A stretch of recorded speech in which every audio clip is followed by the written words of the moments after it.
Terima kasih Anda masih bersama kami dalam Berita Banten. Bagi Anda yang baru saja bergabung, kami hadirkan kembali 3 berita utama hari ini.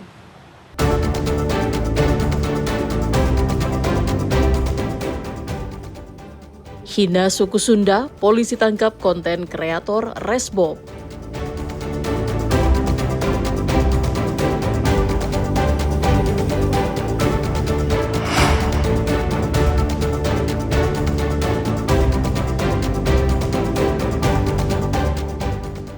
Tabrak truk mogok, pengendara sepeda motor tewas di lokasi kejadian.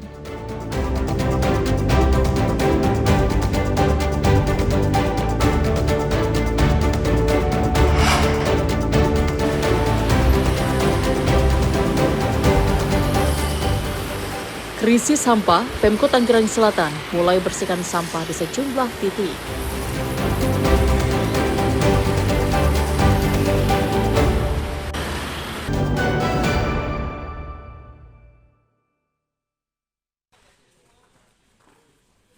Jelang libur Natal dan Tahun Baru 2026, Badan Urusan Logistik Serang menyiapkan 19.200 ton beras. Stok beras saat ini menumpuk di gudang.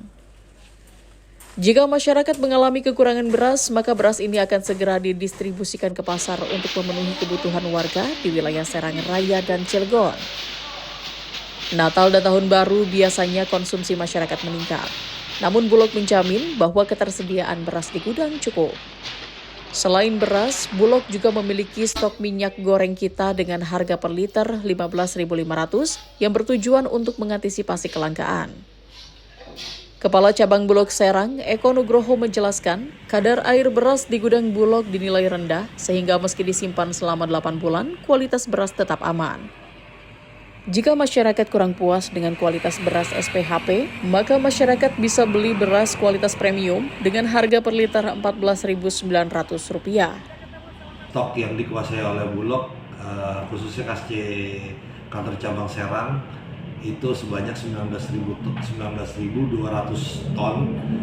Itu cukup untuk memenuhi kebutuhan pangan masyarakat, khususnya Serang, Cilegon itu lebih kurang 3 bulan, bahkan bisa lebih. Artinya sampai Lebaran pun masih cukup ini, Bang? Insya Allah sampai Lebaran pun itu cukup untuk memenuhi kebutuhan masyarakat di sini. Selain itu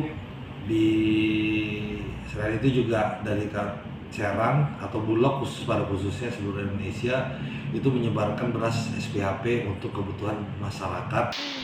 Menurut Eko, setiap harinya Bulog mendistribusikan beras untuk masyarakat sebanyak 150 ton. Beras tersebut bersumber dari petani padi lokal dan sebagian masih impor. Kedepan, Bulog masih akan menyerap gabah petani lokal guna meningkatkan kesejahteraan petani. Ariel Maranus dan Rifki Nugroho melaporkan dari Kota Serang. Pemkot Serang masih membahas penyelesaian status 1.331 tenaga non-database atau non-air. Sebelumnya pemerintah Kota Serang telah mengajukan 526 orang non-database kepada Menpan RB untuk diangkat menjadi ASN paruh waktu. Mereka terdiri dari peserta seleksi CPNS tahun 2024, serta tenaga yang telah masuk database tetapi tidak mengikuti seleksi pada tahun tersebut.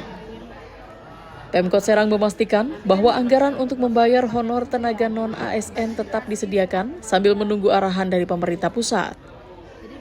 Adapun untuk 805 orang non-database lainnya, Pemkot Serang akan mencari solusi terbaik agar mereka tetap mendapatkan kepastian kerja. Pemkot Serang menegaskan komitmennya untuk menjaga stabilitas tenaga kerja, serta memastikan seluruh pegawai non-ASN tetap mendapatkan hak dan kepastian sesuai ketentuan yang berlaku. Masih berpikir bagaimana yang disebut non-air ini tidak adanya dirumahkan. Skemanya masih terus dibahas, dari minggu kemarin sudah kita lakukan pembahasan dan berharap ini bisa ada solusi dari Kemenpan juga terkait dengan penyelesaian penataan pegawai non-ASN karena memang jumlahnya cukup lumayan banyak ya. Kalau tidak diakomodir seluruhnya atau setengahnya dari Kemenpal, maka kami harus menyiapkan skema terbaik untuk yang non-RI. Total ada berapa sih Pak? Totalnya saat ini di 1.331. Para tenaga honorer non-database tetap dipertahankan Pemkot Serang karena masih kekurangan sumber daya manusia. Sejumlah organisasi perangkat daerah di lingkungan Pemkot Serang masih membutuhkan tenaga honorer. Ariel Maranus dan Rifki Nugroho melaporkan dari Kota Serang. Berbagai persiapan menghadapi libur Natal dan Tahun Baru dilakukan pengelola tol Serang Panimbang. Persiapan tersebut meliputi perbaikan infrastruktur, kesiapan operasional, hingga peningkatan pelayanan demi menjamin keamanan dan kenyamanan pengguna jalan.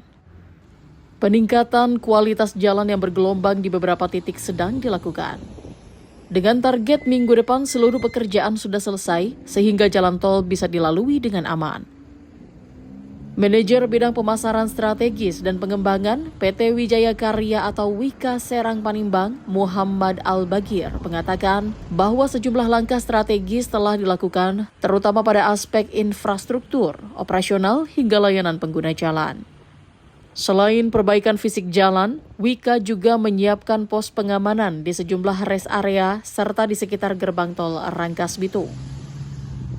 Pos tersebut berfungsi sebagai pusat pengawasan sekaligus pelayanan bagi pengguna jalan selama periode Nataru. Kami sudah mempersiapkan beberapa hal seperti kami sekarang sedang melakukan perbaikan ya atau peningkatan jalan di beberapa jalan yang agak bergelombang sedang kami lakukan perbaikan. Insya Allah dalam minggu ini sudah selesai sehingga nanti ketika periode Natal dan Tahun Baru pengguna jalan bisa menggunakan jalan tol dengan aman. Selain itu kami juga menyiapkan beberapa pos pam yang ada di rest area dan ada di exit gerbang tol Rangkas Bitung ya untuk keselamatan dan keamanan dari para pengguna jalan. Selain itu dari sisi operasional kami juga menambah sumber daya tugas tol untuk selalu standby 24/7 ya untuk memenuhi kebutuhan pengguna jalan. Selain itu juga rest area kami juga sudah siap untuk digunakan para pengguna jalan untuk istirahat. Selain itu juga untuk mengurai risiko antrian kendaraan, kami juga mempersiapkan mobile reader sehingga nanti kalau ada antrian kita bisa minimalisir. Sementara itu, untuk mengantisipasi antrian kendaraan terutama di gerbang tol, pihak pengelola menyiapkan mobile reader agar transaksi dapat dipercepat dan antrian bisa diminimalkan. Diprediksi ada peningkatan 4-5% volume kendaraan pada Nataru tahun ini. Jalan tol baru ini juga mempercepat wisatawan dari Jabodetabek ke objek wisata Kampung Baduy dan wisata negeri di atas awan Citorek. Ariel Maranus dan Sajiwa Pratama melaporkan dari Kabupaten Lebak.